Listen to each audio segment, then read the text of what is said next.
பப்ளிக்கா மேடையில தேசிய ஊடகங்கள் பார்த்து கொண்டிருக்கும் போது தேசிய தலைவராக இருக்கக்கூடிய அமித்ஷா உங்களை கூப்பிட்டு கண்டிக்கிறார், கையை நீட்டி இப்படி பேசுறாரு விரலை காமிச்சு. இதுக்கு மேல உங்களுக்கு இந்த அவமானம் தேவையா?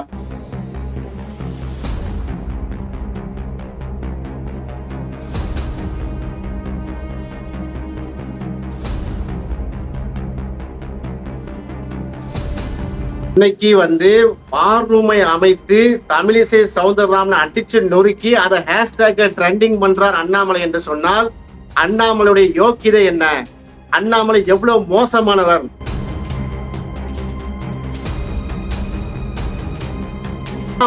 ஏன் முடி ஒரிஜினல் முடின்னு சொல்றாங்க. அப்ப தமிழிசைக்கு தெரியவில்லை.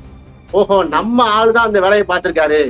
வார் ரூம் வச்சு நம்மள வெளுன்னு வெளுக்கிறது அண்ணாமலை தான் என்பதை உணராமல் சொல்லிவிட்டார். காலதாமதமா உணர்ந்த பிறகுதான் ஓஹோ, கட்சிக்குள்ள நமக்கு எதிராக இந்த வேலை பாக்குறாங்க.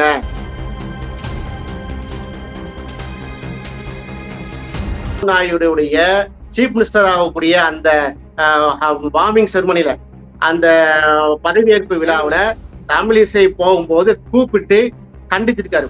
இந்த மாதிரி குழப்பம் பண்ணிட்டு இருக்காத, கட்சியை பிளவு ஏற்படுத்தாத.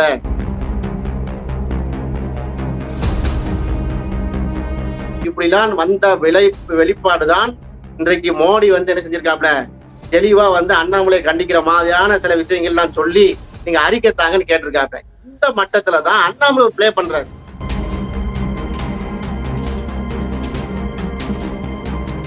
எந்தெந்த தொகுதி வாரியாக, எந்தெந்த ஒன்றியங்கள் வாரியாக, பகுதி வாரியாக டேட்டாவை தாங்க என்று கேட்டிருக்கிறார்கள். இந்த டேட்டாவை கேட்க வச்சதே யாருன்னா அண்ணாமலைக்கு எதிரான கொஸ்டின் தான் கேட்க வச்சாங்க.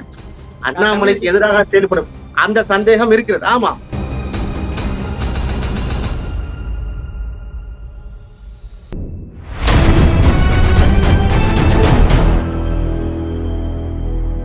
அறக்கழகம் பார்வையாளருக்கு வணக்கம். இன்னைக்கு நம்ம சந்திக்கிற அரசியல் ஆளுமை சமூக நீதித்துறையின் மாண்புமிகு பலர் வழக்கறிஞர் திரு அகமது சாஹிப் அவர்கள். வணக்கம்.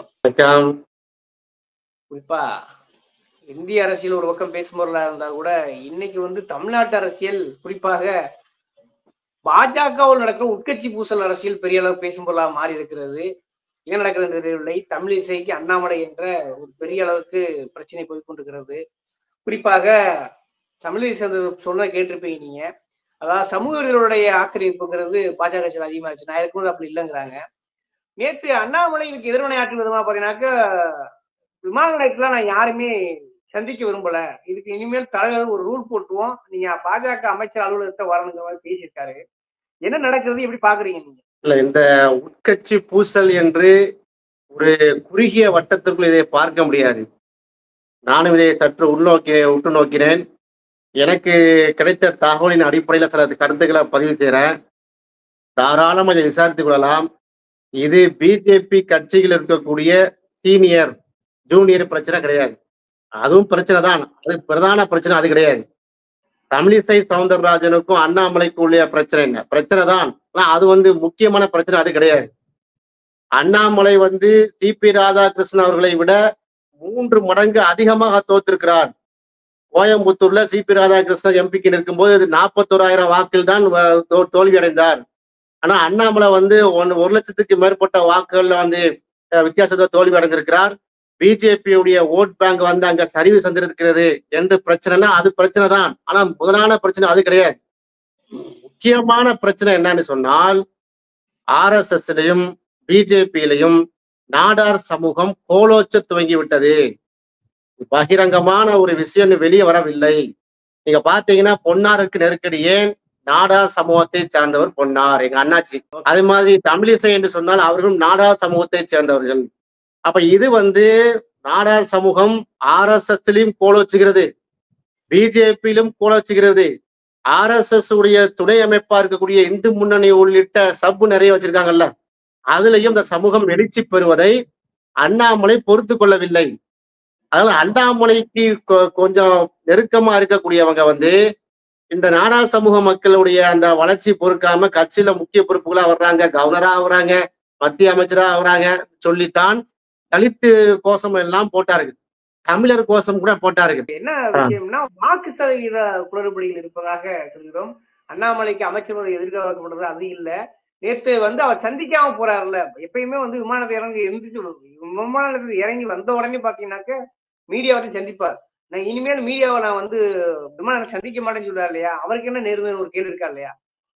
அதுதான் வந்து அவங்க வந்து இவர் மட்டுமே பேசிக் கொண்டிருக்கிறார்.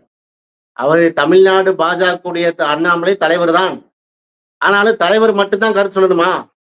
மத்த யாருமே ஊடக வெளிச்சம் பெற முடியாத அளவுக்கு வந்து என்ன பண்றாரு, ஊடகத்தை தன் கட்டுப்பாட்டுல கொண்டு வந்து வைத்திருக்கிறார். மத்தவங்களை யாரும் செய்யல, ஊடக விவாதத்துக்குள்ள அனுப்ப முடியல. ஊடக விவாதங்களுக்கு யார் வர்றாங்க?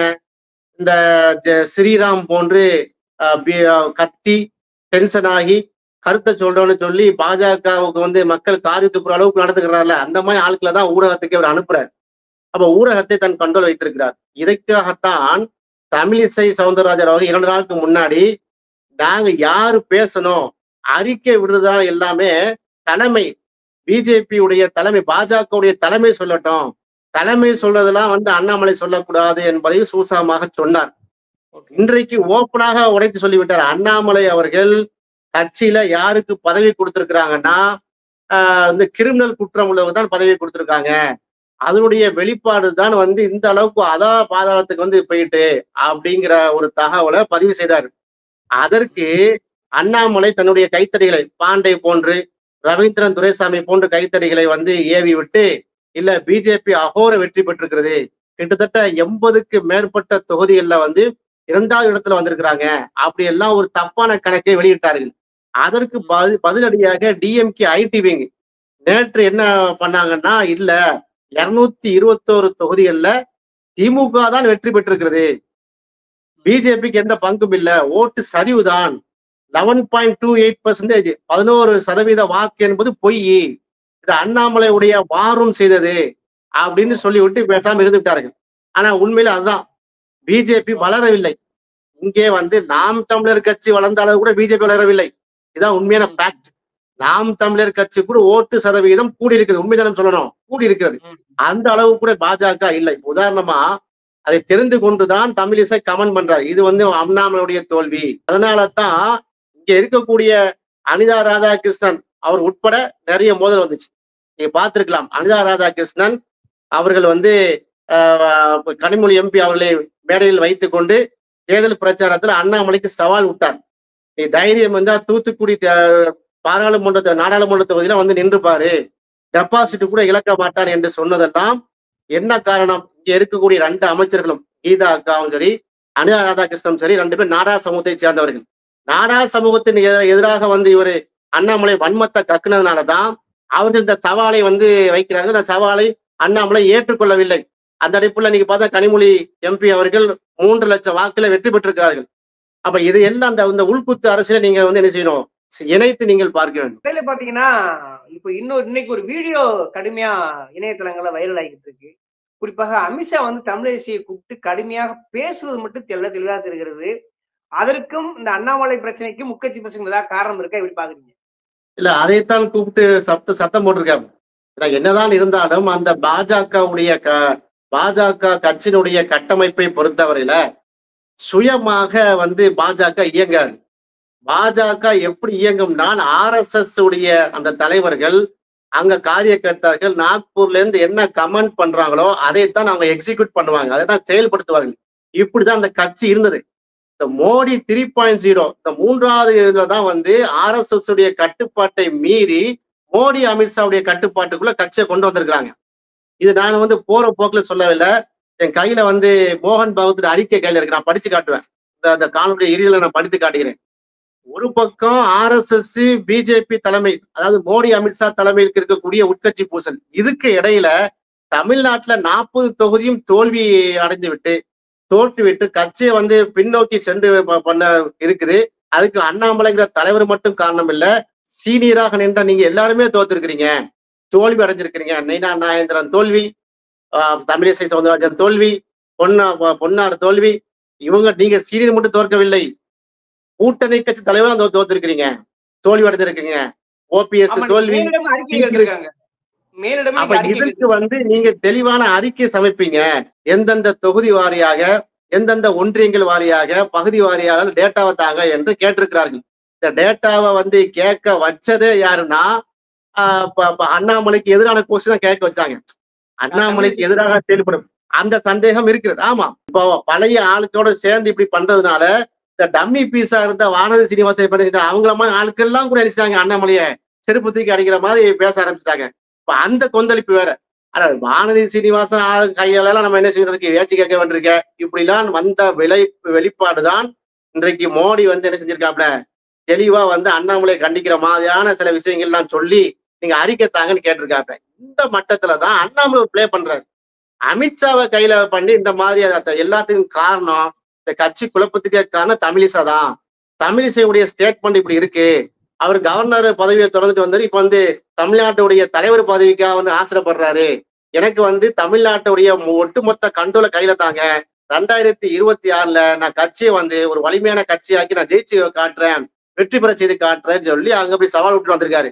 அதனால தான் இன்றைக்கு சந்திரபாபு நாயுடைய சீஃப் மினிஸ்டர் ஆகக்கூடிய அந்த வார்மிங் செரமனில அந்த பதவியேற்பு விழாவுல தமிழிசை போகும்போது கூப்பிட்டு கண்டிச்சிருக்காரு. நீ இந்த மாதிரி குழப்பம் பண்ணிட்டு இருக்காத, கட்சியை வந்து பிளவு ஏற்படுத்தாத, நீ ஏற்கனவே தலைவரா இருந்திருக்கிற, அண்ணாமலையை செயல்பட விடு, அவன் வந்து கட்சியை வந்து உண்மையிலேயே அது வந்து நாங்க அறிக்கை கேட்டிருக்கிறோம், அது மைனஸா பிளஸ்ஸாங்கிறது தலைமை முடிவு பண்ணட்டும், நீ அமைதியா இரு என்று கண்டித்ததாக சொல்கிறார்கள். இப்ப அமித்ஷா எங்க உள்ளவர்?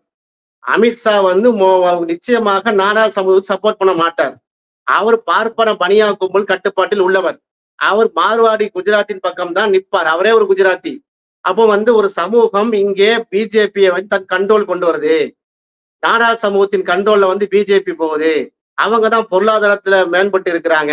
RSS உடைய தென் மண்டல பொறுப்பாளர்கள் நாடார் சமூகத்துல உள்ள வந்து விட்டார்கள் என்ற ஒரு காழ்ப்புணர்ச்சியில அந்த சமூகத்தை சேர்ந்த வந்து தமிழிசையை வந்து கண்டிக்கிற அளவுக்கு போயிருக்கிறது. இது நாடார் சமூகம் உன்னிப்பா கவனிக்கும். இது நான் ஜாதி அரசியல் பேசல, இன அரசியல் பேசல, நாடாறு இல்லைங்கிற பேசல. எல்லாம் எங்களுக்கு ஒன்றுபட்ட சகோதரர்கள் தான், எங்களுக்கு தொப்புள் கூடிய உறவுகள் எல்லாமே எங்க அண்ணாச்சிமார்கள் தான். நான் அதை பேச வரவில்லை, நீங்கள் குறிப்பாக கவனிக்க வேண்டும் என்று சொல்கிறேன். இன்றைக்கு வந்து ஜாதி அரசியலை வந்து தூண்டி விட்டு குளிர்காய நினைச்சது யாரு? பாஜக, மோடி, அமித்ஷா. அப்படி நான் சொல்லல, மோகன் பாகவத் சொல்லியிருக்காரு. இந்த மோகன் பாகவத்திட்ட வந்து நேற்று ஒரு கேள்வி கேட்கிறாங்க. அரசியல் கட்சிகள் நாகரிகத்தை கடைபிடிக்கவில்லை, RSS தலைவர் மோகன் பாகவத் விமர்சனம் இருக்கு. அவ்வளவு வெளியே விலாவரியா வந்து பேசியிருக்காரு. நான் வந்து நிறைய படிச்சு காட்டினா டைம் ஆயிரும், ஒரு சுருக்கமாக நான் படிச்சு காட்டுறேன். அதாவது மகாராஷ்டிரா மாநிலம் நாக்பூர்ல வந்து நடைபெற்ற RSS கூட்டத்துல வழியா தலைவர் பேசுறாரு. அதாவது மோகன் பாகவத், உண்மையான சேவகர் அகங்காரமாக நடந்து கொள்ள மாட்டார். புரியுதா? மோகன் பகவத் சொல்றாருங்க, உண்மையான RSS உடைய சேவகன் அகங்காரமா இருக்க மாட்டாரு, யாரையும் புண்படுத்த மாட்டார், பொது வாழ்வில் நாகரிகத்தை பேணுவார். ஆனால் தேர்தல் பிரச்சாரங்களின் போது ஒவ்வொரு கட்சியும் மற்ற கட்சியை மோசமாக விமர்சிக்கிறது. இப்படி எல்லாம் சொல்றாரு.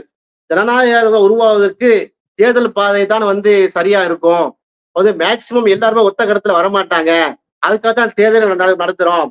ஆனா எதிர்கட்சியை எதிரியா வந்து பாதிக்கூடாது, எல்லாத்தையும் அரவணைச்சுதான் நம்ம போகணும், அனைவருடைய தரப்புடைய விஷயத்தை என்ன செய்யணும், வந்து செவிமடுக்கணும் என்றெல்லாம் சொல்லிவிட்டு மணிப்பூர் விவகாரத்துக்கு முன்னுரிமை வழங்கி அங்கு அமைதி நிலைநாட்ட வேண்டும் என்று சொல்லியிருக்காங்க. கேட்ட கேள்வி என்ன தெரியுமா? மோகன் பாகவத்திட்ட கேட்ட கேள்வி, காங்கிரஸ் ஆட்சிக்கு வந்தால் இந்து பெண்களின் தாலியை கூட மிச்சம் வைக்காது, சொத்துக்களை பறித்து முஸ்லிம்களுக்கு வழங்கிவிடும் என்ற ரீதியில பிரச்சனை பண்ணார மோடி. இதுல உங்களுடைய கருத்து என்ன என்று கேட்கிறாங்க. அந்த கேள்விக்கு தான் இப்படி பதில் சொல்லியிருக்காரு. அப்ப இது தெளிவாக தெரிகிறது, பிஜேபி அதாவது மோடி அமித்ஷாவுடைய அந்த டீமுக்கும் RSS முகமது தலைமையில இயங்கக்கூடிய அந்த அந்த அந்த RSS அணிக்கும் இடையா இருக்கக்கூடிய அந்த பிணக்கு வந்து நேரடியாக வெளியாகுது. புரிஞ்சுக்க முடியுது. ஆனா இப்ப பாத்தீங்கன்னா இன்னைக்கு இந்தியா முழுக்க தமிழிசையை வைத்து ஹேஷ்டாக் ட்ரெண்டிங் பண்ணிருக்காங்க. குறிப்பாக உட்கட்சிக்குள்ளேயே கூட தமிழிசை அப்படி செய்வார்களா? இதை எப்படி புரிஞ்சுக்கிறது? இல்ல, ஓப்பனாகவே வந்து கேட்க வைக்கிறாங்கல்ல, அண்ணாமலை வந்து தன்னை நிலைநிறுத்துவதற்காக எந்த எல்லைக்கும் செல்வார் அப்படின்னு நாம மட்டும் சொல்லல, அது பாஜகவுக்கே தெரியும். அவருடைய வார் ரூம் இருக்கு பாருங்க. நேற்று ஒரு கேள்வியை கேட்கிறாங்க. நேற்று திமுக மாதிரி வேஷம் அழிஞ்சுக்கிட்டு அவங்களுடைய அந்த அந்த பிளட்ல உள்ளது, அவங்களுடைய ரத்தத்துல ஊர்னது தமிழிசைகிட்ட வந்து கேள்வி கேட்கிறாங்க. திமுக ஊடாத்த மாதிரி ஏன் வந்து பரட்ட தலையா இருக்கிறீங்கன்னு. இந்த தலை வந்து பரட்டதான்ப்பா, ஆனா ஒரிஜினலு அப்படி என்று என்ன செய்யறாரு சொல்றாங்க. என்ன அர்த்தம்? தளபதி ஸ்டாலின் வந்து விக்கு வச்சிருக்கான்னு சொல்ல வர்றாங்க. அதான் மேட்ரு. ஏன் முடி ஒரிஜினல் முடின்னு சொல்றாங்க. அப்ப தமிழிசைக்கு தெரியவில்லை. ஓஹோ, நம்ம ஆளுதான் அந்த வேலையை பார்த்திருக்காரு. வார் ரூம் வச்சு நம்மள வெளுன்னு வெளுக்கிறது அண்ணாமலை தான் என்பதை வந்து உணராமல் அவர் சொல்லிவிட்டார். காலதாமதமா உணர்ந்த பிறகுதான் ஓஹோ, கட்சிக்குள்ள நமக்கு எதிராக இந்த வேலை பாக்குறாங்க, அண்ணாமலை உள்ள கட்சியில உள்ள ரகசியத்தை எல்லாம் வந்து சொல்லி கொடுத்து அதையே கேள்வியா கேட்க வச்சிருக்கிறாங்க என்று தெரிந்த பிறகுதான் உடனே அதுக்கு ரியாக்ட் பண்றாங்க. யாரு? தமிழிசை. அவரை என்ன செய்வார்? கேமரா அனுப்பி, எப்படி காயத்ரி ராமா பின்னாடி கேமரா அனுப்பி துபாய் வரைக்கும் போக வச்சாரோ, அது போல தமிழிசை சவுந்தரராஜன் பின்னாடியும் கேமரா வர காத்திருக்கிறது. எங்க அக்கா தமிழிசை சவுந்தரராஜன் இனியாவது நமக்கு தேவையா? நீங்க வந்து பாரம்பரிய காங்கிரஸ் குடும்பத்துல பிறந்த உங்களுக்கு இதுவும் தேவை, இண்டமும் தேவை. இனியாவது நீங்க என்ன செய்யுங்க, தாமரை மலர்ந்தே தீரும் சொல்லிட்டு உங்களை வந்து கேலி பொருளா விட்டு போட்டு நீங்க மறுபரிசீலனை செய்யுங்க. உங்களுக்கு இந்த அவமானம் தேவையா? இது உங்களுக்கு பப்ளிக்கா மேடையில தேசிய ஊடகங்கள் பார்த்து கொண்டிருக்கும் போது தேசிய தலைவரா இருக்கக்கூடிய அமித்ஷா உங்களை கூப்பிட்டு கண்டிக்கிறார், கையை நீட்டி இப்படி பேசுறாரு விரலை காமிச்சு. இதுக்கு மேல உங்களுக்கு இந்த அவமானம் தேவையா? நீங்க கவர்னர் பொறுப்பு வரைக்கும் வந்து அவங்க சென்றவர்கள்.